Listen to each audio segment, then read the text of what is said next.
Apasionada del empaque, ¿cómo te encuentras el día de hoy? Muy buenas tardes. Estamos a punto de iniciar nuestra tertulia digital de Enamorando con tu empaque. Hoy tenemos a Otón Gandarillo que nos va a acompañar con una tertulia muy interesante, aparte que nos la han pedido mucho, que se llama ¿Desde dónde se ven los microplásticos? ¿Qué son los microplásticos? ¿En dónde los encontramos? ¿Por qué están? ¿En qué afectan?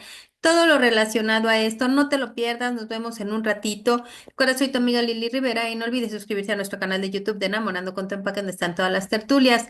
Bueno, pues no se la pierdan y nos vemos en un minuto. Soy Otón Gandaría Carrillo, soy profesor de la Universidad Autónoma Metropolitana en la unidad de Iztapalapa.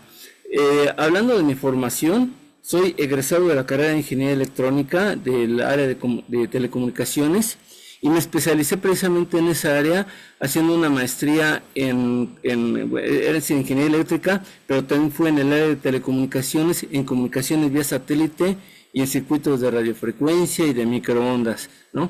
Fue realmente el área que yo estuve estudiando durante mi maestría y estuve desarrollando algunos trabajos. He estado laborando como profesor, como lo comento, de la Universidad Autónoma Metropolitana y también trabajé como coordinador en el Centro Internacional de Adiestramiento de Aviación Civil, como coordinador de instructores, en la cual pues daba algunas materias precisamente enfocado hacia lo que es la aviación. También estuve trabajando como profesor en la Escuela Militar de Transmisiones, en el área de electrónica y también en el área especializada de telecomunicaciones, que para ellos también es muy importante. Y bueno, ya ahorita me he dedicado a la universidad, he hecho algunos trabajos también por mi cuenta, con algunas empresas y bueno, pero también algunas veces también me he estado respaldando por parte de la universidad. Bien, pues si ustedes me permiten voy a compartir pantalla.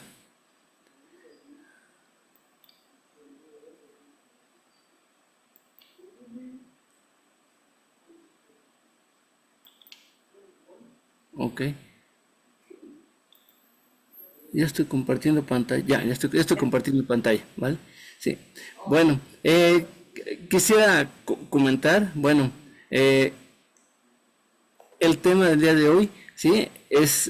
Bueno, lo he titulado como Desde lejos se observan los microplásticos y es un análisis y detección, que se hace un análisis y detección de estos microplásticos por medio de, bueno, de las técnicas satelitales a nivel global y bueno, que es lo que también ha sucedido aquí en México, ¿no?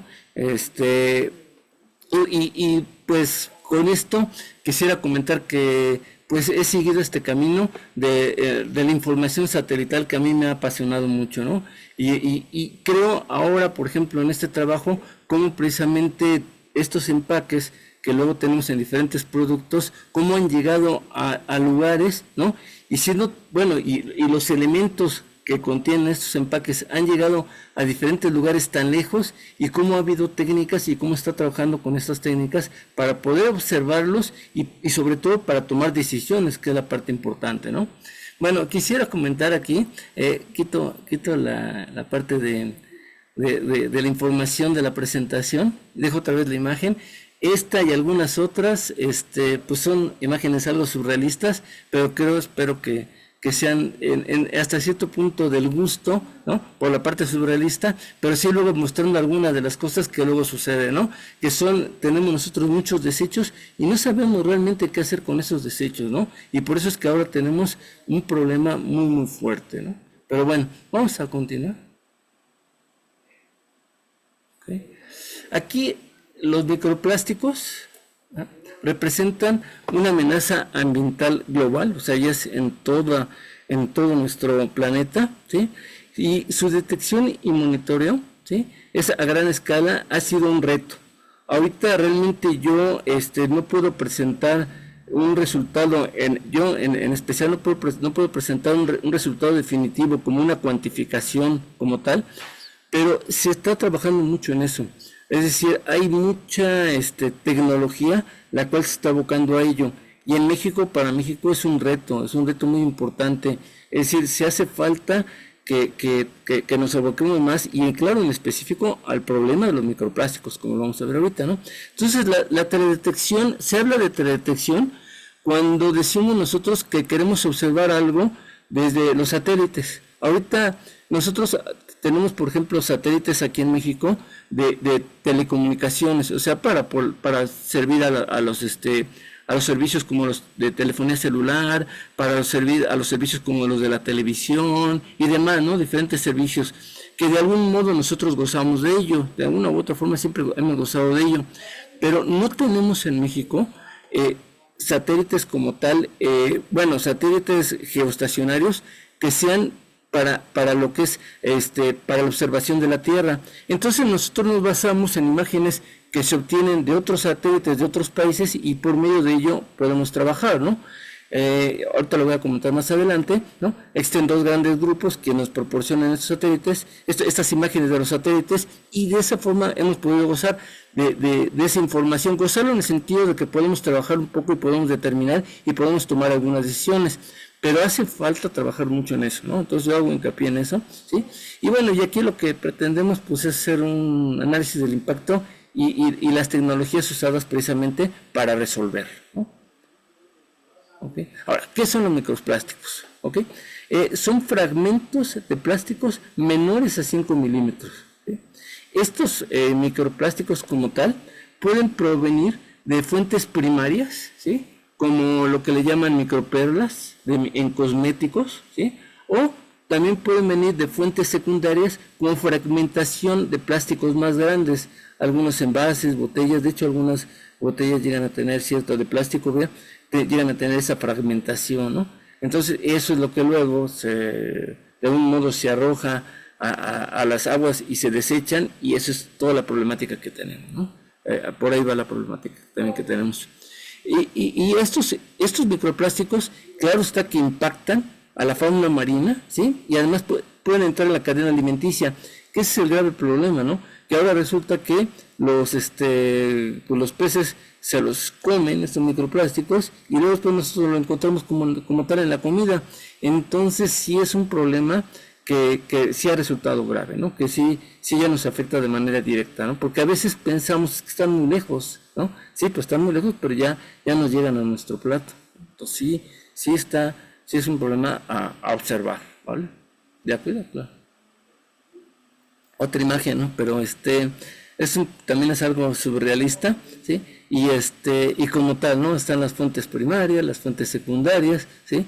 Y de algún modo, pues están ahí algunos pescaditos, y como vemos siempre en el fondo del mar están pues, algunos elementos de desecho, algunos elementos que no deberían de estar ahí, y pues ahí están conviviendo los peces, y desafortunadamente luego esos peces, pues nosotros los metemos a nuestra cadena alimenticia, ¿no? Algunos son de ornato, algunos los respetamos por ser de ornato, pero otros no, otros realmente pues sí los aprovechamos, y realmente esa es la parte difícil, ¿no? Bueno, todo es difícil, ¿no? Además, ¿por qué tiene que verse así, ¿no? Pero bueno, yo quiero presentar este tipo de imágenes surrealistas, que esperando que, a pesar de la problemática, esperando que sea pues de buen gusto a la plástica.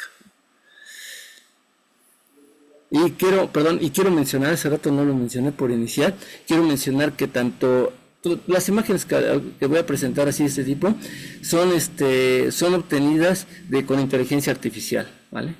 Entonces, pues bueno, hay parte de mi creación y parte de y total resolución de la inteligencia artificial. Okay.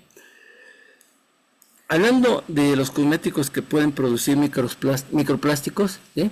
Es que algunos llegan a contener microesferas plásticas o polímeros sintéticos en su formulación, como por ejemplo algunos exfoliantes y limpiadores faciales, ¿no? Que son los que, bueno, de algún modo pueden llegar a tener microplásticos. No quiere decir que todos, pero pueden llegar a tener estos microplásticos, ¿no? Por hacerlos más eficientes, es lo que luego resulta que pues se incluye en esta técnica, ¿no? Sí, con microplásticos. Luego también estos contienen microesferas de plástico que son polietileno y polipropileno, que actúan como agentes exfoliantes, ¿no? Entonces sí tienen una ventaja a nosotros, pero desafortunadamente el desecho, eso es lo que resulta, ¿no? Habrá que pensar a lo mejor en la forma de desechar y de eliminar o de separar, etcétera, ¿no? Incluso pastas dentales, ¿no? Algunas pastas incluyen microplásticos para mejorar la textura o proporcionar un efecto blanqueador, ¿no? Entonces, pues lo mismo. Entonces ahí también, y claro está que lo necesitamos, ¿no? Son elementos que no podemos de algún modo quitarlos, hacerlos a un lado, ¿no? Claro está que lo necesitamos, es nuestra higiene, pero existe la problemática, ¿no? Existe la problemática. El maquillaje como sombras, bases labiales, máscaras de pestañas, ¿no? Contienen polímeros plásticos para mejorar la adherencia, textura y resistencia al agua, ¿no? También los protectores solares, vaya que si lo necesitamos también, ¿no? Algunos filtros solares usan microplásticos como estabilizadores o para mejorar la resistencia al agua. Eso también es muy importante, pero también tiene el daño. O sea, necesitamos que sean muy resistentes al agua, pero el daño que existe, ¿no? También los geles de ducha y champús, como tal, pueden contener a estos microplásticos para mejorar la viscosidad y la experiencia sensorial, ¿no? Pues bueno, eso es lo que se presenta, porque la cuestión era esa, ¿no? De que, bueno, ¿de dónde provienen? Bueno, pues pueden provenir de los cosméticos, ¿no? Pueden provenir de las botellas. ¿Y de qué manera de los cosméticos? Pues de esta forma, ¿no? De esta forma. Que pues sí es difícil, ¿no? No es nada fácil, ¿no? Hay alternativas como, bueno, también están los esmaltes de uñas que contienen partículas plásticas para dar brillo y resistencia, los sprays para cabello y fijadores, ¿no? Todo esto es parte de nuestro aseo. Utilizan polímeros plásticos para mantener la fijación del peinado. Y las alternativas, cada vez algunas marcas utilizan productos naturales como exfoliantes, ¿no? Como azúcar y máscaras de nuez y otro tipo de sílices, ¿no? Que nos pueden ayudar precisamente para cumplir esa función. Entonces sí están formulando alternativas, ¿no? Pero pues bueno, ahí es una compensación de uno con otro, ¿no? Entonces no es nada sencillo, no es nada fácil, ¿ok?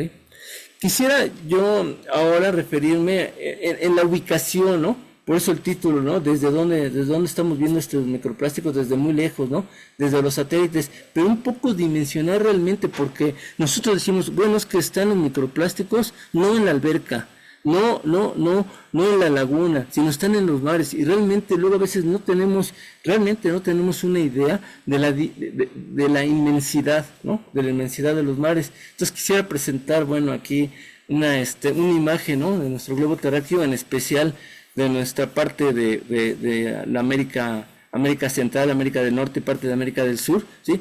Para ubicarnos un poquito dónde estamos, ¿sí?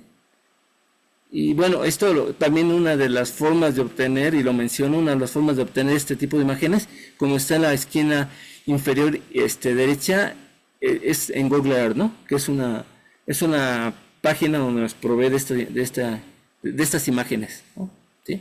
Aquí, por ejemplo, en cuanto al problema global, ¿no? Se estima que millones de toneladas de plástico ingresan a los océanos cada año, ¿no? Toneladas de plástico. Se acumulan en giros oceánicos, ¿sí? Como el gran parche de basura del Pacífico, ¿sí? Y representan un riesgo ecológico al ser ingeridos por organismos marinos. ¿Qué es esto de giros oceánicos y cómo que el gran parche de basura del Pacífico? Los giros oceánicos son remolinos, por comentarlo así, de las corrientes del mar, que se forman de manera natural por el giro que tenemos nosotros de la acción de la gravedad y el giro de la Tierra. Se van formando esos giros son giros naturales, digamos que son remolinos naturales en el agua, y también parte de las corrientes del aire. Todo eso contribuye a que tengamos esos giros, ¿ok? Ahora, en estos giros, lo que pasa es que luego se van arrollando, se van acumulando esa gran cantidad de microplásticos, y ahorita, por ejemplo, ya hay uno detectado, el que le llaman el gran parche de basura del Pacífico, ¿sí? Que se encuentra entre Hawái, ¿ok? Y la costa del Pacífico de Estados Unidos. Entre Hawái y la costa del Pacífico de Estados Unidos, ahí se encuentra ese giro, ¿ok? También hay giros, por ejemplo, les comento, ¿no? De esos giros, como que suena raro, también hay giros de manera natural en nuestra atmósfera, ¿ok? Hay giros, y que eso es muy importante, que es lo que da precisamente las corrientes. Entonces, se pueden hablar de corrientes de aire y también de las corrientes marinas, que es algo muy importante, pero debido a las corrientes marinas llega un momento en el cual caen en esos giros y se acumulan. Ahí es la situación, que se acumulan ahí, ¿no? Y bueno, ¿no? El que es el gran parche de la basura, eso se encuentra, como les comentaba, ya entre Hawái y la costa occidental, ¿no? De América del Norte, o la costa del Pacífico, ¿sí? Y bueno, pues son desechos de plásticos y otros residuos marinos atrapados por las corrientes oceánicas, como le acabo de comentar, ¿no? Se estima que tiene una extensión de aproximadamente 1.6 millones de kilómetros cuadrados, lo que equivale a 3 veces el tamaño de Francia. Nada más para darnos una idea, ¿no? Que no, es como lo que digo yo, realmente las dimensiones del mar, en verdad que no es fácil comprenderlo, porque cuando se hacen estudios, digamos, por ejemplo, de este tipo, nos damos cuenta en realidad qué gran cantidad de elementos podemos tener solamente en esa área, ¿no? Que puede ser ahí, ¿no? Y aquí lo estoy mostrando.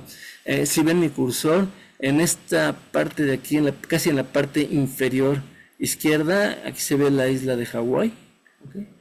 Y por otro lado, en la parte de aquí se ve la República Mexicana, en continuación con Baja California Norte, pues está la costa del Pacífico de Estados Unidos. Pues entre la costa del Pacífico de Estados Unidos y Hawái, en esta parte es donde se encuentra este gran parche, esta acumulación de basura, ¿no? De microplásticos, ¿no? Pero es debido a un remolino natural, así como este remolino, bueno, a giros se le dice, ¿no? Porque remolino es cuando realmente hay una succión. Son giros naturales, pero así como es este giro, hay otros, pero en este giro ya se ha acumulado, ¿no? Desafortunadamente, ¿no? Eso es el gran problema, ¿vale? ¿No? Bueno, ¿cómo es que podemos observar o cómo es que podemos tener esta imagen, ¿no? de los satélites, así como este que nos proporciona Google Earth, ¿no? Esto quisiera explicarlo un poquito porque, bueno, ¿cómo es que podemos tener dichas imágenes? Nosotros tenemos, hablando como humanidad, tenemos una gran cantidad de satélites alrededor de nuestro planeta, ¿sí? Y los satélites se clasifican de acuerdo con la posición en donde se colocan, donde son colocados. Si un objeto es colocado a 36,000 kilómetros a partir del nivel del mar y en la línea del ecuador, si se coloca un objeto, ¿sí? Se considera que está en esta órbita, que es la órbita geoestacionaria. ¿Y qué significa esto? Que cuando nosotros colocamos ese objeto, pero tiene que estar, digamos que a la altura de la línea del ecuador, entonces ahí, y a 36,000 kilómetros medidos a partir del nivel del mar. Entonces cuando lo colocamos ese objeto se va a quedar ahí, digamos que girando al mismo tiempo que la Tierra. Entonces, ¿qué sucede? Que si nosotros ponemos a un satélite ahí en esta posición, así como está aquí, que dice Geo, ¿sí? A 36,000 kilómetros, siempre va a estar viendo al mismo territorio de la Tierra. Entonces nosotros, por ejemplo, tenemos, así como estaba esta imagen, ¿sí? Tenemos nosotros nuestros satélites de comunicaciones, los tenemos justo, bueno, en la línea del Ecuador, a 36,000 kilómetros a partir del nivel del mar, pero observando a México, ¿no? Y claro está que observan a México y también observan aparte de Estados Unidos y también observan aparte de Centro y Sudamérica, ¿no? Se comparte. Eso es lo interesante, que se comparte, así como nos comparten a nosotros, también nosotros como país y como nación, también compartimos los beneficios de los satélites a otros países y también a Estados Unidos, y también ellos nos comparten. Entonces, es una muy buena convivencia. Se logran hacer muy buenas convivencias en el sentido de telecomunicaciones y por supuesto más aún en la observación de la Tierra, ¿ok? Entonces, bueno, lo comentaba esto porque son ese tipo de satélites. Ahora, hay otros satélites, ¿vale? Que ya están, se dicen, en la órbita media, que están entre 5,000 y 20,000 kilómetros medidos a partir del nivel del mar. Ya no, estos no se van a quedar en la línea del Ecuador, sino estos van a estar girando y van a estar cambiando un poco, van a estar, digamos que van a tener un ladeo, así como no lo voy a hacer, van a tener un momento como de perigeo, así como cuando el trompo, ¿no? Como cuando el trompo, lanzamos el trompo, llega un momento en el cual estaba oscilando como que se caía y no se caía. Entonces, ese tipo de movimiento van a tener, pero de manera natural y permanente, ¿sí? En las órbitas media, los satélites que se encuentran en la órbita media, ¿sí? Y también existen otra órbita que se llama los satélites, bueno, es la órbita terrestre baja, que es la órbita que se encuentra entre los 500 a 1,200 kilómetros. Ahí la diferencia con la primera que acabo de comentar, estos satélites ya no se van a quedar quietos, sino van a estar dando vueltas. Entonces, conforme pasen, por ejemplo, arriba de nuestro territorio, arriba de nuestra Ciudad de México, por ejemplo, pasan y toman sus fotografías o hacen sus análisis y continúan con la siguiente parte, ¿no? Digamos que, yo lo voy a decir ahorita, vienen del oriente, entonces vienen de acá por, ¿cómo se llama? De por Veracruz, empiezan a tomar, llegan a Puebla, digamos, entran aquí al estado y la Ciudad de México y después se continúan por allá por Oaxaca y Guerrero y Oaxaca y así sale, ¿no? Y entonces van haciendo sus recorridos en diferentes partes, van tomando fotografías y a su vez las van arrojando a un centro, dependiendo de quién lo haya mandado. Vamos a suponer que fueron los satélites de Estados Unidos, pues a Washington va a llegar toda esta información, se hace una serie de tratamientos y se presentan imágenes como las que yo les acabo de presentar. Bueno, como otro tipo de imágenes, pero por comentarlo así, ¿no? Como este tipo de imágenes, ¿no? O sea, sí. Pero es después de haber hecho todo un procesamiento, ¿no?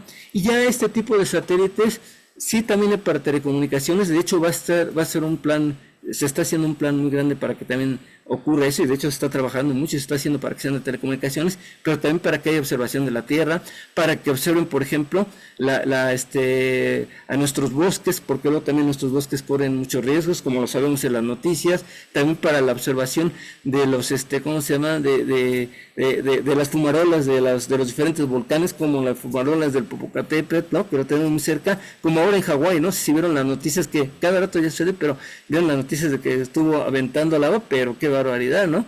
Entonces, ¿cómo es importante tener esa observación, ¿no? La observación de la Tierra, es lo que quiero comentar. Entonces, bueno, con esos tipos de satélites también se hace cobertura y se manda esa imagen y todo eso se procesa, y por eso es que también se pueden observar también en el caso específico de los microplásticos, ¿no? Y ahorita comento, ¿no? Para el caso de los microplásticos es un problema tan difícil, ha sido todo un reto poderlos detectar, ¿no? Donde se han trabajado con este tipo de satélites, los de órbita geoestacionaria, los de órbita media, los de órbita baja, y también incluso se trabaja con los drones, ¿no? También eso es importante comentarlo, o sea, con aviones tripulados, como tal, con aviones, y luego también con drones, porque los drones, así que los pueden comandar a llevarlos a lugares muy lejanos, etcétera, y se hacen ese tipo de estudios de fotografías y de ¿cómo se llama? Más que, bueno, yo lo comento como fotografías, pero realmente se trabajan con sensores, como lo voy a comentar en un momento más, para poder obtener esa información y generar imágenes, ¿no? Eso es. Okay. ¿Cuáles son las características de los satélites? Pues que hay satélites que tienen sensores pasivos, que reciben solamente la iluminación. En específico, ¿qué tipo de iluminación es? Es la iluminación solar, ¿no? La iluminación del sol. Y basta con la iluminación solar y que capten, por ejemplo, los colores que tenemos nosotros de nuestra vegetación y demás, como para poder, o de nuestros mares, como para poder de ahí hacer estudios y conclusiones y demás, ¿no? O de parcelas y demás. O sea, es muy importante los sensores pasivos, ¿no? Pero también hay sensores activos, que lo que hacen estos sensores es enviar una señal, ¿sí?, a cierto punto de nuestro globo terráqueo, ¿sí?, y luego después, como hay un efecto de reflexión, nosotros vemos los colores porque el objeto que estamos viendo de un color, por ejemplo, ahí que estoy viendo el verde, es verde, pero porque a nosotros nos está devolviendo el verde, lo demás lo está absorbiendo, y así es. Entonces trabajamos con esa absorción y esa reflexión. Entonces con esa onda reflejada es lo que hace el satélite, la recibe y la procesa, y en ese proceso es como parte lo hace el satélite. En ese proceso nos puede presentar ciertas imágenes crudas y luego después hay que procesarlas, en donde luego después viene una parte de procesamiento que nos lo pueden dejar con un cierto procesamiento, o nosotros, de acuerdo a nuestro interés la procesamos, ¿okay?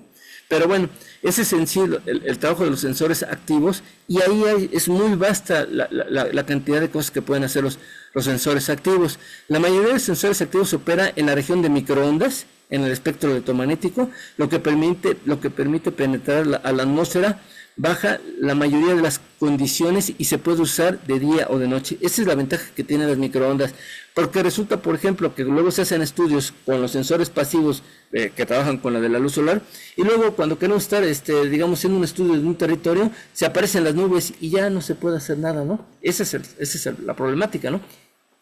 Pero en cambio, en el caso de los microondas, atraviesan las nubes, ¿no? Y se pueden visualizar. Incluso también se puede trabajar de noche, ¿no? La parte de noche, ¿no? También tiene una variedad de aplicaciones relacionadas con la meteorología y la observación de la superficie y atmósfera de la Tierra. También es para observación de la atmósfera, ¿no? Los gases, etcétera, todos los contaminantes, también es otra problemática, ¿no? Y bueno, pues para eso se trabajan con técnicas de los altímetros de láser, LIDAR, que son láseres, ¿ok?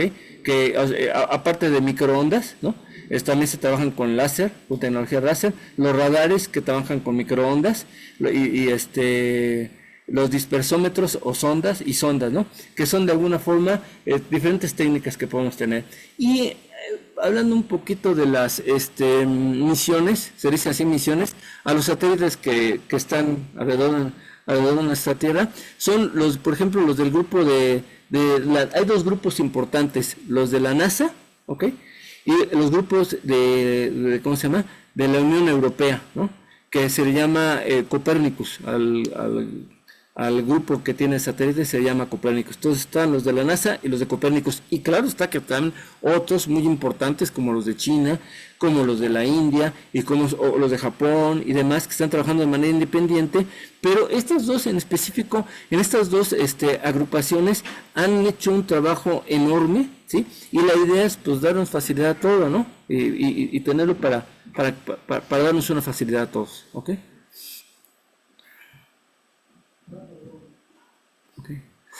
Bueno, ¿cuáles son los métodos de detección de microplásticos? Pues haciendo uso de sensores satelitales como el Sentinel-2 o MODIS, que son sensores provenientes de estos satélites de la NASA, ¿ok?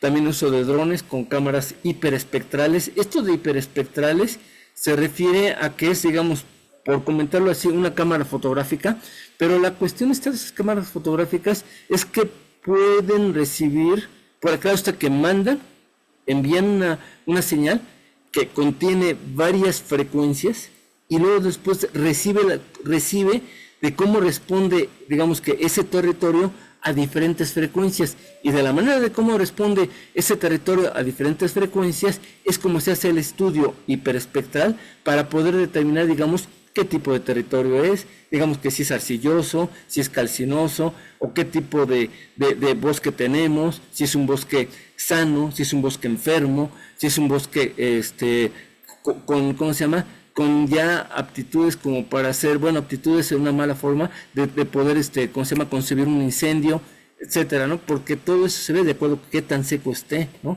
Entonces, eso lo hace, pero dependiendo de la respuesta espectral, que además es una técnica que se ocupa también en medicina, ¿no? Es lo que se ocupa también en medicina para ver cómo respondemos luego a diferentes medicamentos, se hacen este tipo de estudios espectrales, ¿no? Entonces, aquí, bueno, como tal, la espectroscopía y fluorescencia, ¿no? Que es inducida por láser, que también la tecnología de los láseres los que se ocupan aquí, y bueno, modelos de dispersión para predecir su ubicación, que esa es la otra técnica, ¿no? Que se lanza el haz y de acuerdo de qué tanto disperse es lo que nosotros podemos predecir qué tipo de material es, ¿no? Qué tipo de forma tiene y demás, ¿no? Y todo eso y yendo hacia la precisión, ¿vale? Pero aún así, con todo esto, ha sido difícil, no es un resultado real, o sea, bueno, hay resultados como tal, pero ¿cómo decirlo? No es tan preciso, y entonces hay que hacer mucho trabajo todavía, ¿no?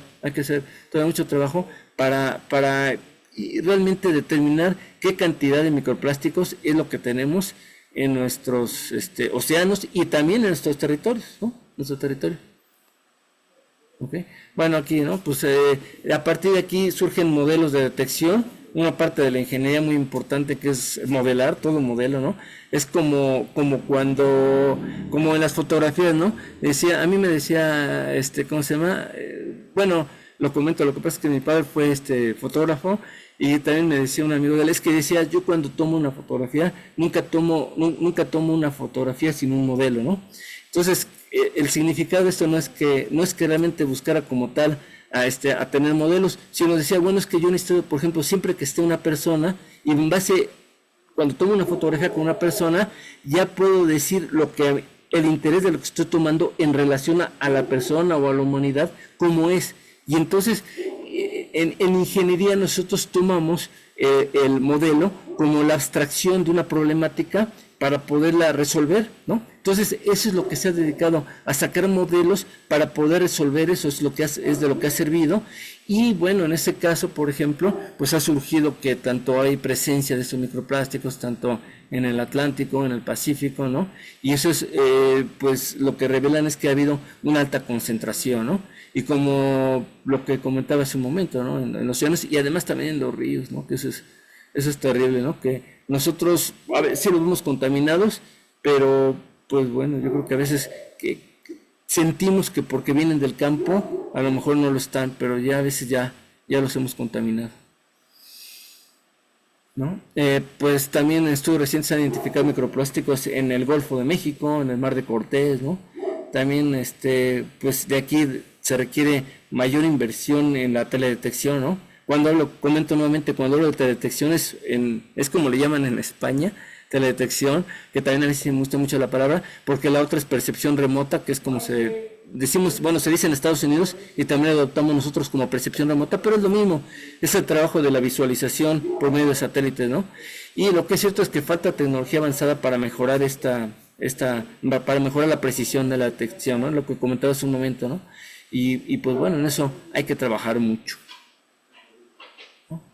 Y pues presento esta imagen también como algo surrealista, ¿no? De cómo estamos, ¿no? Que realmente tenemos nosotros que medir, que censar y que medir para pues empezar también a generar ideas de resolver. Y yo creo que una de las cosas aquí sí, de manera personal, es evitar que lleguen a estos fluidos, ¿no? A los ríos y por supuesto a los mares, ¿no? Sino realmente de algún modo hacer la retención. Yo creo que ese sería nuestro trabajo, ¿no? Hacer la retención para que no lleguen allá, ¿no? Como se ha hecho una labor muy importante. Ahora hay que reconocer, ¿no? Desde el caso de los plásticos provenientes de los microplásticos provenientes de las botellas, se ha hecho un trabajo muy importante en cuanto a la recolección de las botellas de PETs y demás. Yo creo que sí, pero hace falta mucho trabajo y demás, ¿no? Por supuesto que hay que trabajar todavía más, pero se ha hecho una labor muy importante, ¿no? Y también una labor muy importante con respecto a estos envases, porque también no digo yo que sea definitivo como no consumirlos, porque realmente sí los usamos, sí los uso y nos ayudan mucho, o sea, nos han dado una serie de soluciones a nuestra vida diaria. Entonces, por supuesto que es importante el uso, pero el chiste es evitar contaminar, ¿no? Es la problemática. Pero bueno, esta es la imagen surrealista. ¿Ok? Los desafíos tecnológicos que tenemos nosotros, pues es la resolución limitada de sensores satelitales, la dificultad para diferenciar plásticos de otros materiales flotantes, que eso es en lo que se necesita trabajar, ¿no?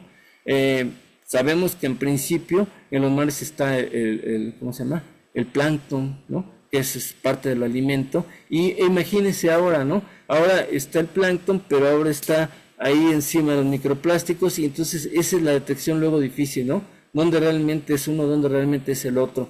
Y además la cuestión de los microplásticos es que se vuelve ya un elemento, por su miniaturización, se vuelve un elemento viscoso y se va haciendo pegajoso y se van uniendo. Entonces se vuelve como una especie de nata flotante que causa toda esta problemática, ¿no? Entonces habrá que imaginarnos en los peces, ¿no? Que luego a veces no les es tan fácil luego tomar el oxígeno que les es requerido, ¿no?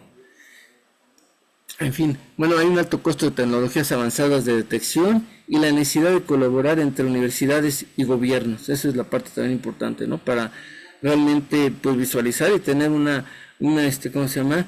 Una mejor solución a esta problemática. Pues el impacto es eso, ¿no? Que tenemos que nos está afectando a la fauna marina y altera además la alteración de los ecosistemas es algo muy importante, porque entonces viene la otra situación de la cual nos hemos estado quejando, ¿no? El alterar los ecosistemas nos da como consecuencia el cambio climático, que es algo que no podemos negar, ¿no? Definitivamente, ¿no? Además, otras cosas que estos elementos también microplásticos en algunas ocasiones transportan contaminantes tóxicos, reducen la calidad del agua y afectan la biodiversidad y pues que nos llegan a nuestros alimentos, ¿no? Nos comemos a través de del producto marino que nosotros consumimos, ¿no? Y pues bueno, eso es muy, muy mal. ¿Ok? antes de llegar a las conclusiones, antes de llegar a las conclusiones, voy a permitirme salir y quisiera mostrar una presentación. Aquí estoy.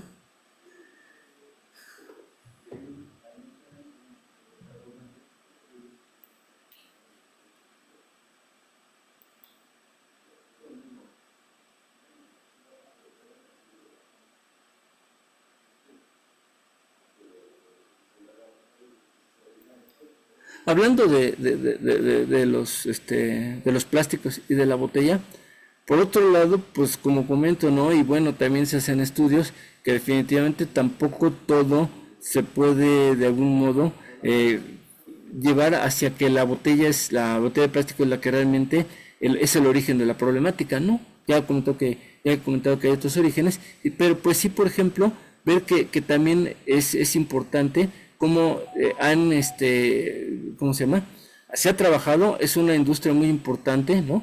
Y por un lado, se dice, ¿no? Que pues mejor trabajar con vidrio, ¿no? Con papel y metal, que son más sostenibles que el plástico, ¿no? Y aquí es donde realmente yo estoy tomando esta presentación, ¿sí? De Alpla, que es una empresa, y me parece muy importante difundirlo, lo que ellos también hacen, y dicen que realmente, pues ellos, que por ejemplo dice el plástico es el principal, déjenme quitar ya, mejor pongo acá. ¿Okay? Sí, que el plástico es el material de envase que más basura genera, ¿no? Y bueno, pues también por otro lado, de manera global, por ejemplo, también tiene su contribución los otros materiales, ¿no? Aquí está el vidrio, la madera, el metal, ¿no? Hay otros, ¿no? El papel y cartón, que abarca el 40.3, y el plástico el 19%. Entonces realmente no todo es el plástico, ¿no? ¿No? También por otro lado, que los envases de plástico nos impiden alcanzar los objetivos de la emisión de carbono, ¿no? Del dióxido de carbono. Bueno, pero por ejemplo, aquí el uso de envases de plástico reduce el peso, que en cuanto al transporte, pues ya es algo considerable precisamente para la emisión de dióxido de carbono. Entonces yo creo que no es tan malo, ¿no? No es la parte mala. Y luego también que el consumo del petróleo para envases de plástico es extremadamente alto, ¿no?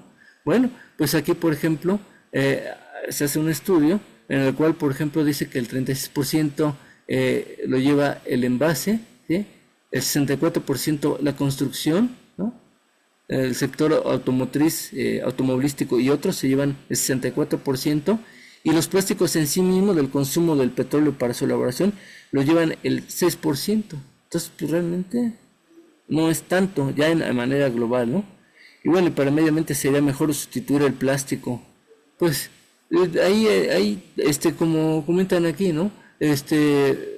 Bueno, ellos participan activamente en la creación a nivel mundial de infraestructuras para recoger, clasificar y reciclar plásticos, que pues, eso es muy importante. La concientización sobre el hecho de que el plástico no es un residuo, sino una valiosa materia prima, y que el plástico hay diversas iniciativas que luchan contra la contaminación de nuestro medio ambiente, ¿no? Entonces a mí se me hace muy importante, ¿no? Tampoco todo llevarlo a que realmente no se use como tal el plástico, ¿no? Yo creo que es muy importante. Además es algo que sí nos ha beneficiado. Yo recuerdo cuando realmente, por ejemplo, las bebidas, los refrescos solamente eran botellas de vidrio y siempre había un riesgo, ¿no? Ahora los podemos transportar y con bastante facilidad, ¿no? Entonces yo creo que sí, yo creo que tampoco, ¿no? Entonces realmente más bien es la parte de la recolección. Levantó la mano Eduardo. Adelante, sí, por favor. Otón, ¿cómo estás? Muchas Muy buenas tardes, muy bien, muchas gracias gracias. también. Oye, nada más para ahora sí que aportar un poquito del PET. Fíjate que dentro de los plásticos que hay en el mercado, el PET es el que mayor regeneración tiene. Es decir, que una vez que se puede acopiar y al momento de reciclar, es el único que puede recuperar todas sus propiedades al 100% para volver a hacer una botella, por ejemplo. Y Wow. hablamos del PET en general. Entonces, esa propiedad cada vez la están evolucionando más y además tiene la situación de que es el más popular y el más identificable, porque es muy fácil de identificar y todo el mundo conoce la botella de PET. Entonces, pareciera que hay muchísimo más del que hay, porque de toda la basura que hay, es el que más resiste, el que flota, Ajá. y además se recupera y se regenera al 100% para volver a ser una botella. Realmente ha sido una muy buen producto que puede ayudarnos a esa economía circular y regeneración al 100%, ¿no? Y luego cuando dicen, oye, es que hay otros materiales que pueden tener mayor resistencia y mayor durabilidad, como el vidrio, como el metal, sí, pero son difíciles de reciclar. Y también hay un gasto energético en el reciclado del vidrio, en el reciclado del metal. Y cuando tú ves basura en el mar, con botellas completas y demás, es porque está el resto de la basura en el fondo del mar también.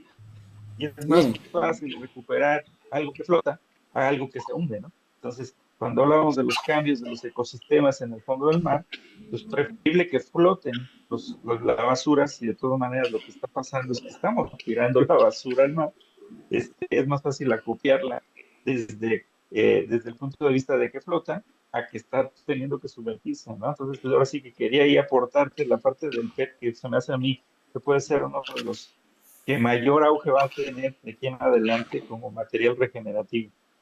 Claro, no, sí, qué bueno, muchas gracias. No, por supuesto que además, pues muchos de ustedes más bien tienen más experiencia, ¿no? Y claro, está, muchas gracias. Y creo que también por eso en ese lado es donde se tiene que trabajar mucho, ¿no? Para poder podría hacerse esa recolección en el mar, ¿no?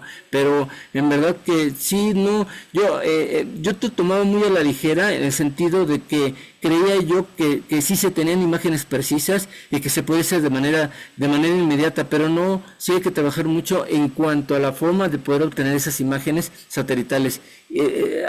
Cuesta mucho trabajo, todavía está costando mucho trabajo y hay imágenes muy importantes, pero sí tienes mucha razón y te agradezco mucho la contribución, Eduardo. Gracias. Mm. Bueno, sí, continuamos un poquito. Bueno, hasta aquí quería yo presentar efectivamente acerca del PET, pero sí quiero presentar también un poco acerca del sensado remoto, compartir lo siguiente. Bueno, que la NASA tiene diferentes, por decirlo así, organismos que de algún modo están trabajando en hacer, ¿cómo se llama? Sus trabajos espaciales y además imágenes alrededor del globo terráqueo. Y tiene en especial ¿cómo se llama? Pues una agrupación que es ARSET, que es ¿cómo se llama? Que es un programa más bien de entrenamiento de sensado remoto aplicado. Y bueno, lo comento porque ellos se están dedicando precisamente al entrenamiento, a la educación, y comparto de esta presentación que tienen ellos, ¿no?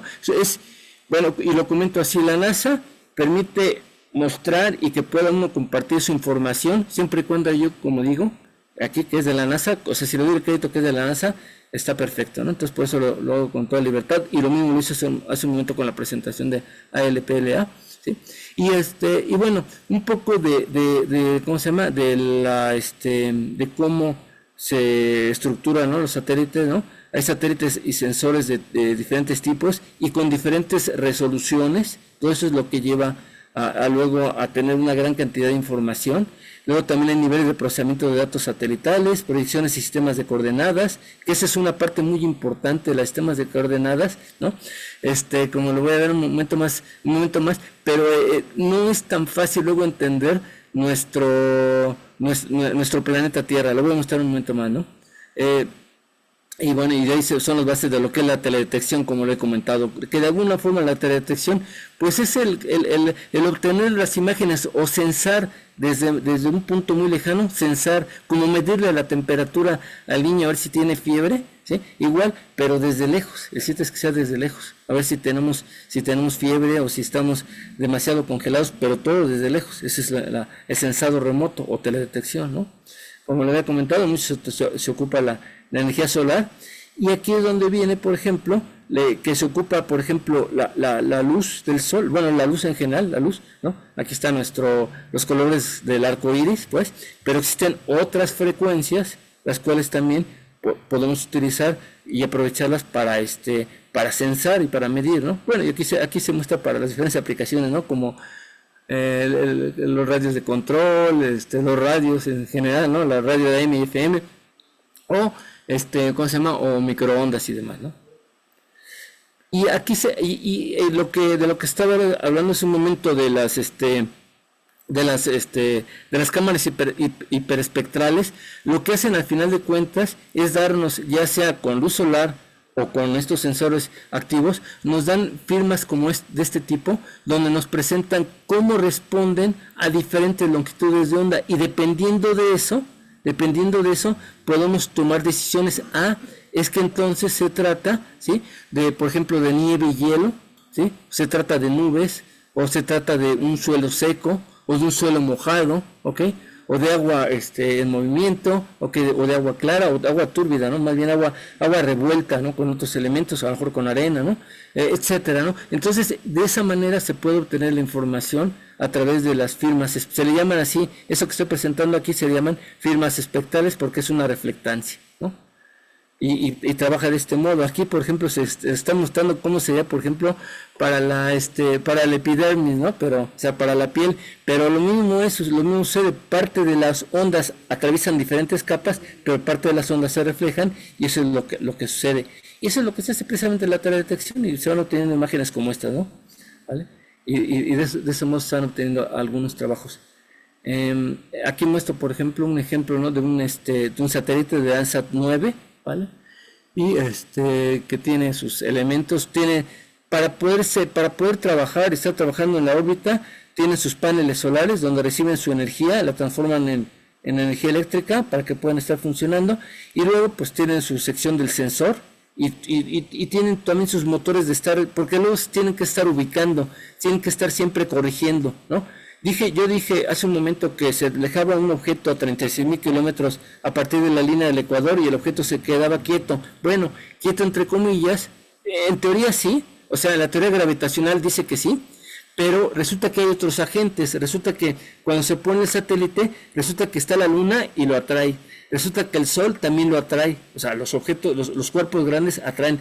Luego resulta que a estos satélites les llueven meteoritos, o sea, nosotros vemos los meteoritos cuando nos los anuncian como un meteorito que pasó cerca y es algo muy grande, o como los que están en el Palacio de Menedea. Yo creo que ya los hemos ido a contemplar, pero realmente también hay lluvias de meteoritos, y esa lluvia de meteoritos los empujan. Entonces el sol tiene, la radiación solar del sol tiene algo que se llama viento solar, y ese viento solar, aparte de la atracción solar, tiene viento solar que empuja. Entonces a todos están sometidos los satélites y tienen que estarse corrigiendo. Entonces, bueno, todo eso es parte de su vida, ¿no? Y bueno, pues están sus características. Me voy un poquito rápido para no extenderme ya, porque ya veo que el tiempo me está premiando, pero me voy a ir un poquito más. Quisiera mostrar algo mejor. Aquí está acerca de lo que son las bandas multiespectrales, ¿no? O sea, que una cámara es capaz de poder detectar diferentes longitudes de onda, o que son frecuencias al final de cuentas, ¿no? Y también hay una resolución, hay de diferentes resoluciones, y esto es importante que lo comente, porque por ejemplo, hay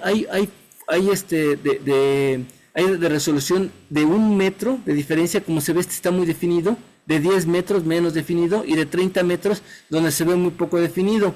Y esto lo comento ahorita porque hay imágenes que son gratuitas, digamos que la de 30 metros y la de 10 metros son gratuitas, pero hay otras que son de paga, que son las de más precisas, ¿no? Entonces por eso es que luego a veces pues no se puede hacer tanto, porque pues sí son caras, o quienes lo compran son los gobiernos, ¿no? Incluso pues también el gobierno de México compra en diferentes formas algunos de estos productos, ¿no? Aquí están algunas de las ubicaciones o de las regiones que llegan a abarcar, por ejemplo, el sensor MODIS, ¿no? O el sensor del satélite Landsat, el OLI del satélite Landsat, ¿ok?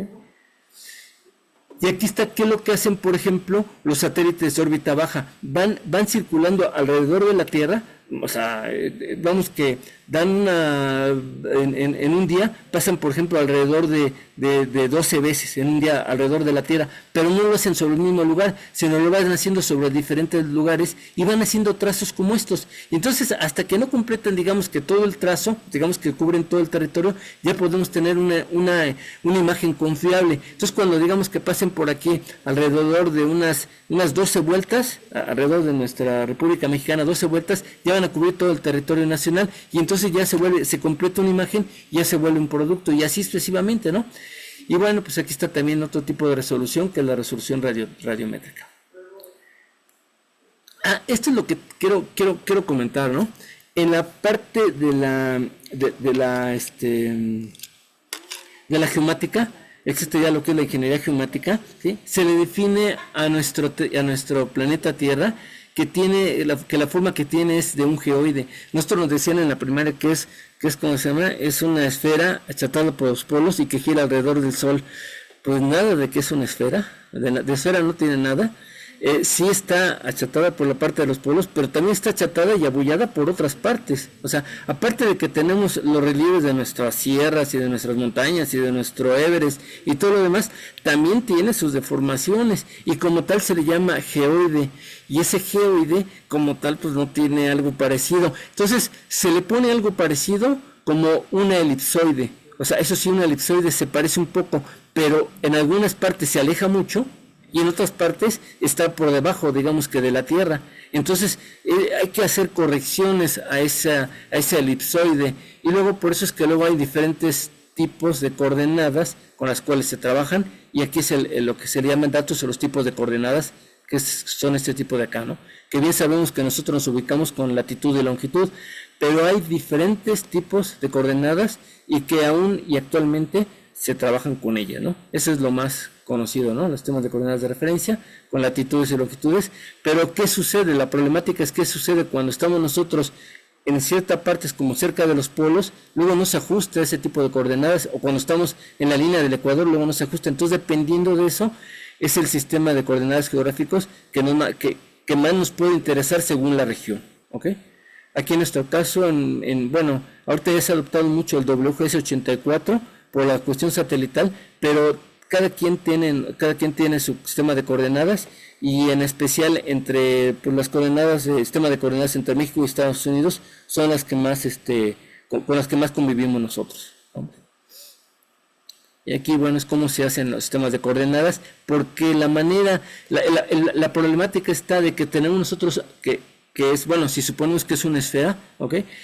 Y cuando nosotros deseamos ver el plano, ¿no? El mapamundi que luego nos pedían en la primaria, o cuando queremos ver un plano, pues tenemos que llevar de algo esférico, esferoide o geoide, tenemos que llevarlo a algo plano, como la imagen que yo les acabo de presentar del globo terráqueo, pero entonces ahí se presentan deformaciones y todo eso es una problemática y es un problema a resolver día a día, o sea, es día a día, conforme el lugar hay que resolverlo y con todo esto pues hay que ir trabajando para precisamente sacar imágenes lo más fiel posible.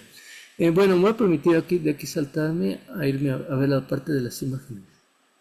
Ajá. Aquí estamos. Quisiera ver una porción de un video. No lo vamos a ver completo, pero es una porción de un video. Ya se me movió. Un segundo.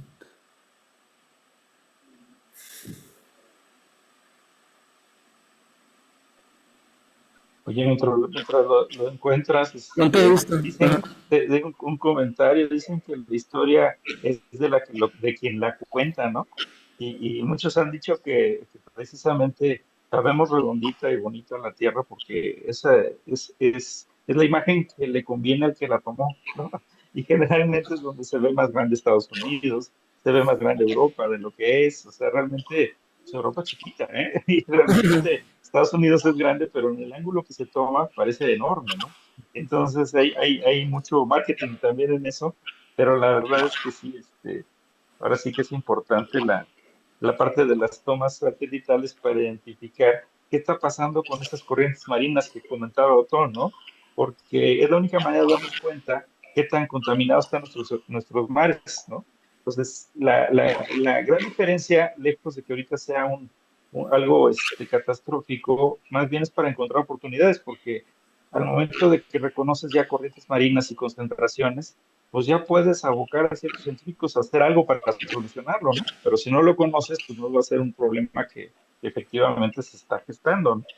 Y, y, y esas corrientes, pues tanto son con elementos plásticos grandotes y que se empiezan que sería el mejor de los casos, déjenme decirle, porque si fuera el plástico y si fuera nada más uno y se concentrara, pues vamos con él, como hace rato estaba escribiendo Raquel, dice, pues ya hay barcos que recogen el plástico, lo pueden clasificar y hay una mina de oro, ¿no? Porque podrían ahí recuperarlo, reciclarlo y podría ahorrarle millones de dólares a muchos que producen el plástico. Entonces, otro nos está dando una visión de por qué es tan importante hacer esta calidad de fotográfica e identificación, porque en la medida que conozcamos qué tipo de residuos hay en el mar y los podamos clasificar, vamos a poder tener iniciativas muy prácticas para hacerlo. Ahora, y regresando un poquito a los microplásticos que estábamos platicando también, es increíble porque hay microplásticos, como dice Otón, que son los añadidos, que son en los cosméticos y todo esto, que ya están prohibidos inclusive en la ley de México. Ya no pueden ponerle microplásticos a los cosméticos para expolio ni nada de eso, y ya han sido sustituidos. Eso estuvo trabajando la NIC en los últimos 4 años para manejar, en lugar de prohibiciones, la sustitución para que fueran otro tipo de materiales que no sean plásticos para no utilizar microplásticos. Y por otro lado, existen partículas pequeñas que provienen del desgaste normal de cualquier tipo de material, ¿no? Y ese desgaste, así como hay microplásticos, hay microvidrios, hay micrometales, hay micro de todo. Y están en el ambiente y hay que detectarlos y saber cómo los manejamos. Hay veces que, pero déjenme decirle ahora sí que un chisme, ¿no? Porque eso es de la industria y que no nos conviene mucho hacer mucho ruido porque no tenemos todavía la solución, porque resulta que un generador de microplásticos tremendo, tremendo y mundial, y que todo el mundo lo hace, todo el mundo genera microplásticos, es la lavadora de ropa. No sé si han visto cuando los tienen ustedes su ropa, pues cuando menos en mi casa se lava a diario, ¿no? Porque además somos muchos, pero se lava a diario. Y ustedes han visto cómo la ropa empieza a desgastarse, ¿no? Y la mayoría de la ropa hoy es de plástico, son telas plásticas, ¿no? Poliésteres, nylons y todo esto. Y existe un desgaste. El tema no es que se desgaste o que sean plásticos, el problema es que es microplásticos, ¿no? Yo hablaba con la gente que hace las lavadoras y dije, bueno, si ya sabemos cuál es el problema, ¿por qué no hacemos filtros sofisticados para poder extraer eso y quitamos la mayoría imagínense, ustedes conocen a alguien que lave su ropa, y todos, ¿no? Y todos se van al drenaje y el drenaje se va a los mares y hay corrientes y empiezan a generar microplásticos que efectivamente se los van a comer los peces porque están en el mar, porque toda la ropa del agua de la ropa se va al mar. Entonces es inevitable hacer eso, ¿no? Entonces, bueno, ¿y por qué no hacemos un filtro? Porque salen carísimos, porque son microplásticos. No es un filtro que vaya a quitar la pelusa, no es un filtro que quite cachos de ropa, ¿no? Son microplásticos que no se ven. Entonces, ¿qué haces con eso? ¿Cómo los atrapas, no? Hasta que se concentren. Entonces, es muy importante lo que dice Tom, porque la manera en que identifiquemos dónde se concentran, pues va a ser más fácil capturarlos, ¿no? Pero sí, o sea, yo le decía a los BNG, si ya sabes eso, ¿por qué dices mal plástico? Mejor ve con los que hacen lavadores. ¿Qué hacemos? Bueno, pues es que no hay solución todavía, ¿no? Entonces, denos chance y ya luego Claro. lo dice. Perdón, Anton, aquí No, no, no, comenté algo ahí algo. muy importante, muy agradecido por el comentario, porque es lo que sucede también, porque uno piensa, por ejemplo, por otro lado también el uso de ropa, por ejemplo, solamente de algodón, también suelta, al final de cuentas también se va soltando el algodón. De quienes van a las albercas, yo en mi caso, voy a la natación, pero luego muchas veces cuando voy cuando está en el sol, no permiten el uso de ropa de algodón porque tapan los filtros. Lo que sí se puede utilizar es la ropa ¿cómo se llama? De nylon, pero al final de cuentas también al rato también sueltan los microplásticos, ¿no? Pero de una u otra forma, pues estamos, de algún modo estamos saturando y contaminando. Sí. Voy a poner este video. Son 6 minutos, 6 minutos y medio. Ah, perdón, perdón, perdón, perdón. Perdón, perdón. Pero una pregunta, ¿me dicen si se escucha?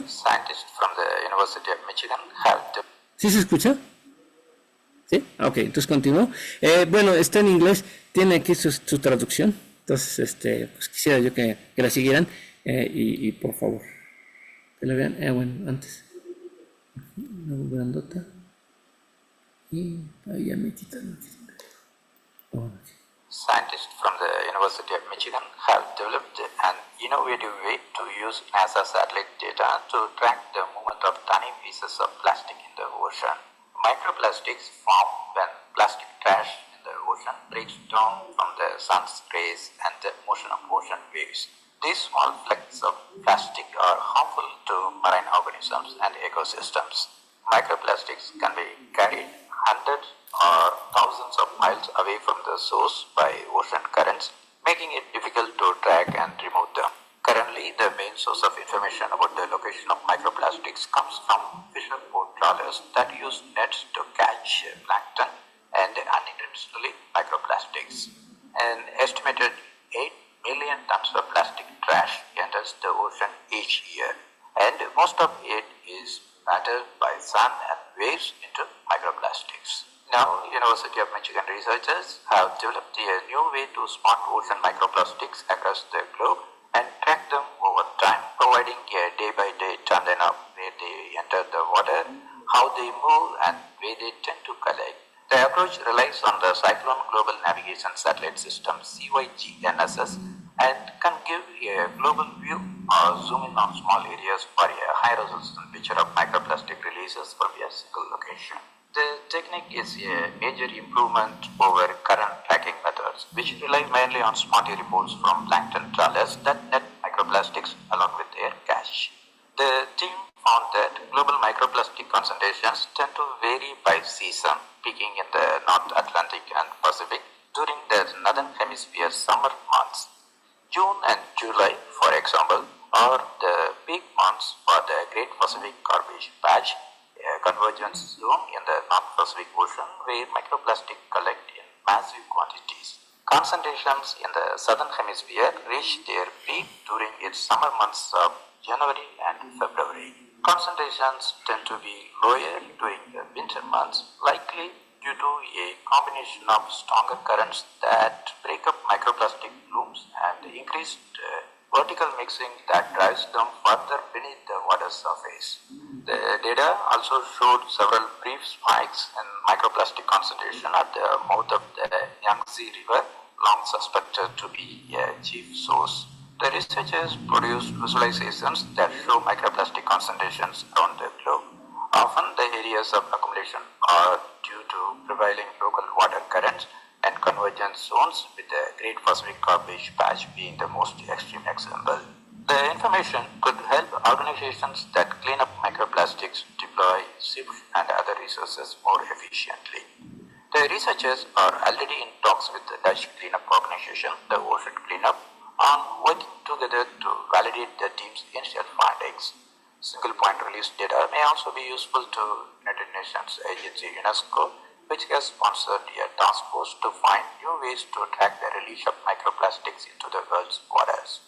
This tracking method uses existing data from CYGNSS, a system of 8 microsatellites launched in 2016 to monitor weather near the heart of large storm systems and foster predictions on their severity. The key to the process is ocean surface roughness, which CYGNSS already measures using radar.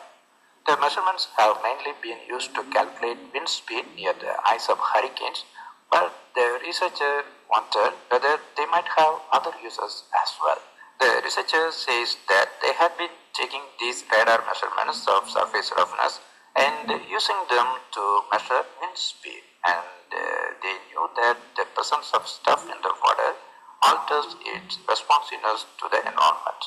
So they got the idea of doing the whole thing backward, using changes in responsiveness to predict the presence of stuff in the water. Using independent wind speed measurements from NOAA, the team looked for places where the ocean seemed less rough than it should be given the wind speed. They then matched those areas up with actual observations from plankton trawlers and ocean current models that predict the migration of microplastic. They found a high correlation between the smoother areas and those with more microplastic. The research team believes the changes in ocean roughness may not be caused directly by the microplastics themselves, but instead by surfactants. surfactants, a family of oily or soapy compounds that lower the surface tension on a liquid surface. Surfactants tend to accompany microplastics in the ocean, both because they are often released along with microplastics and because they travel and collect in similar ways once they are in the water. Areas of high microplastic concentration, like the Great Pacific Garbage Patch, exist because they are located in convergence zones of ocean currents and eddies. The microplastics get transported by the motion of the water and end up collecting in one place. Surfactants behave in a similar way, and it is very likely that they are acting as sort of a tracer for the microplastics. The research team is currently testing this hypothesis, working to conduct experiments in a wave-generating tank in the Aaron Feldman Marine Hydrodynamics Lab. The researchers say that they can see the relationship between surface roughness and the presence of microplastics and surfactants. So the goal now is to understand the precise relationship between the three variables as well as the reasons behind them. The wave tank and its ultrasonic sensors enable them to focus on those relationships by taking measurements under very precisely monitored wave, surfactant, and microplastic conditions. A paper on the work is published in the journal IEEE Transactions on Geoscience and Remote Sensing. Bien, entonces me salgo de aquí, de esto, y nada más si me permiten voy a la presentación. Aquí estamos en la presentación. Voy a quitar esto de acá y regreso a presentación. Okay. Y voy a las conclusiones, ¿no? Aquí pues la teledetección es clave para el monitoreo de los microplásticos. Se necesita mejorar la precisión y resolución de los sensores. En México se requiere más inversión y tecnología en estos estudios y es fundamental fortalecer la cooperación científica global. Eso es muy importante, ¿no? Más allá de pelearnos o de culparnos, realmente hay que fortalecernos y tratar de luchar en conjunto con todos, ¿no? Con otros países, con otras regiones, con otras naciones, con otros grupos, etcétera, ¿no? Y lo mismo aquí en México con los diferentes grupos que tenemos, ¿no? Aquí comparto también bibliografía, ¿no? De Jan Beck, de Lebreton, ¿vale? Con unos reportes científicos. Y Martínez Vicente, las mediciones marinas de plásticos desde el espacio, y, o sea, algunos requerimientos de sensado remoto, ¿no? De Semarnat, evaluación de la contaminación plástica de los océanos mexicanos, y de Triple Ringtech. Estaba interesante esta página, la puse aquí porque yo la quería compartir, pero resulta que ya no me estaba mostrando las imágenes. Yo creo que cambiaron ahí en su pero es interesante esta empresa, por eso la pongo como una referencia. Y pues les agradezco mucho. Muchas gracias. Gracias, Otón. ¿Alguien quiere hacer algún comentario? Pero de hecho aquí en el chat nos puso Raquel. Adidas trabaja en conjunto con Parley para la extracción de plástico en mar. Con ello Adidas está proponiendo sus nuevos materiales en suelas y en fibras. Qué bien. Sí, Adidas y también Adidas y Nike, que traen la competencia en materiales,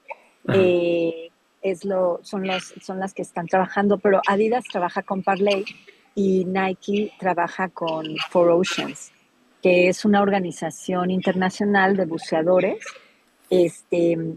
buceadores voluntarios, y también hay todas estas organizaciones que están haciendo red porque los pescadores se están quedando sin trabajo. O sea, los peces cada vez más se están dispersando o están yéndose hacia otras zonas y más alejadas.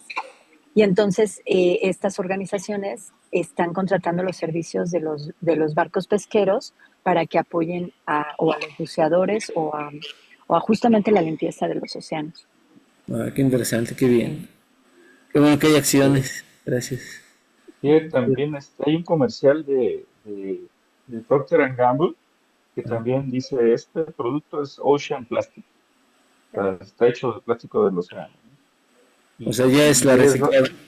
Y es baseado porque la otra vez había una organización que se acercó a una fundación que es cercana a nosotros y decía, Si a mí me apoyan, podemos organizarnos para poder limpiar el plástico del que está formándose en Sudamérica.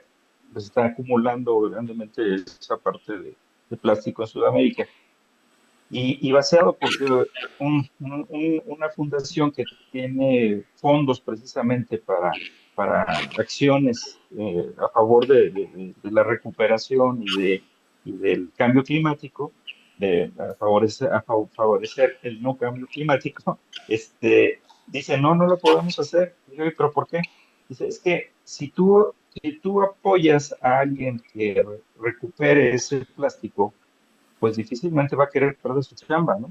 Entonces, la única manera de que siga teniendo chamba es que siga habiendo plástico ahí. Entonces, lejos de promover una limpieza, estás promoviendo que siempre haya plástico ahí. Entonces, tenemos que ir un poquito al origen de las fuentes de contaminación, ¿no? Entonces, la otra vez poníamos un ejemplo de decir, y en una isla que no tienes lugar para tener vertederos, que no tienes dinero para poner una incineradora, que es una isla pobre, ¿qué hacen con toda la basura?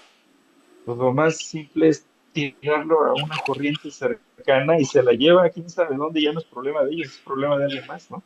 Claro. Entonces, realmente, estas asociaciones, la UNESCO y todas estas fundaciones internacionales, realmente lo que debemos hacer es detectar esas fuentes y ahora sí que entre todos ayudar a que eso no pase, ¿no? Y que sean responsables los que lleven esos productos a esa isla, porque las islas reciben pues todo de afuera y todo viene empaquetado de alguna otra manera, pues muchas veces no tienen de otra, ¿no? Entonces, como que el detectar y con todo esto que nos has explicado, Tom, de cómo detectan en vía satélite y con toda la tecnología, los grandes avances que se quieren, a los que se quieren llegar es el que el primero que detecte dónde hay grandes concentraciones y las recuperes, se van a hacer millonarios porque es plástico gratis, ¿no?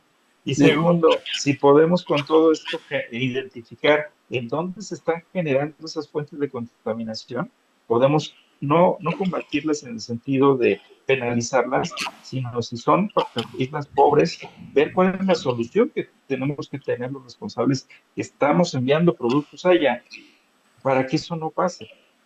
¿Cómo los regresamos? ¿Cómo les ayudamos a manejar su basura? ¿O cómo le entramos todos para una verdadera acopio, retorno, procesamiento, ¿no? Claro. No, sí, es un trabajo que es multidisciplinario y de muchos, ¿no? No, no, no puedes dejar de compartir. ¿Yo? Ah, sí, perdón, es cierto. Estaba compartiendo. Bueno, se ven las imágenes. Ya. Ya, ¿verdad? Ya. Gracias. Sí, no, muy bien. Gracias, Eduardo. Interesante. Ya activé mi audio. Gracias, Otón. La verdad es que se nos va bien rápido el tiempo. Gracias. Este, bueno, otras nuevas cosas aprendimos el día de hoy. Y bueno, pues muchas gracias por tu tertulia. Y bueno, detengo mi No, no. transmisión en vivo aquí en Facebook y agradecerles a ustedes que nos están viendo y los que nos ven por retransmisión. Y no olvides suscribirse a nuestro canal de Enamorando con tu Empaque. Entonces déjenme detener la transmisión. Pues muchas gracias. Como No, decimos, a se nos fue el ustedes. tiempo Gracias por muy su atención. rápido. Prendan sus cámaras, voy a tomar la foto ya para subirla. La tertulia digital de la próxima semana que va a estar muy interesante. Vamos a hablar de huella de carbono y vamos a hablar de ESG, que también les mandé una invitación. Va a ser viernes, van a dar una plática por si quieren unirse. Les mandé el link también. Entonces, pues un gusto que estén aquí y nos vemos para la siguiente semana. Carlos, qué bueno que te vemos otra vez por aquí. Muchísimas Gracias. gracias, Eduardo, Hasta Raquel. luego. Hasta luego. Gracias. Gracias por su Bye. atención. Hasta luego. Nos vemos la Adiós. próxima semana, no se la pierdan.